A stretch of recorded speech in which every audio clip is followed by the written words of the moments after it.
શેઠ આમાં કિસુડ કિસુડ અવાજ આવે છે. સમજો મારો શીખાવા આવ્યો હો. લાવો લાવો હીરા લાવો. તારું બાપ ચશ્મા પહેરી હીરા શીખવા છે.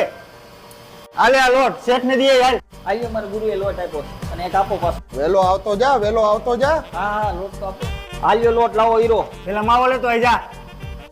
આલ્યો માવો. નકરો માવો જ મગાવ્યો તો. અલે શા હોતન લેતો આઈ જા. આલ્યો સા. પાણી ભરતો આઈ જા આમ. હવે 5 દી આવું છું નકરા ઢહડ જ કર્યા રાખો છો. હીરો તો ઠીક પણ અંગુરે કોઈ દી અડવા નથી દીધું. આલે હીરો. લંગુર કે હાથ में अंगूर. હું થયો હીરો ઉડ્યો. તારો બાપ એટલે જ તને નતો દેતો. માર બસ હવે. ઓય તારો બાપ હેઠે મારવાનું હોય. આ ગુરુ પેશાબ લાગી. પેશાબ પછી કરવા જજે. હીરો ગોત પેલા હાલ. આ જડી ગયો. ક્યાં ક્યાં લાય તો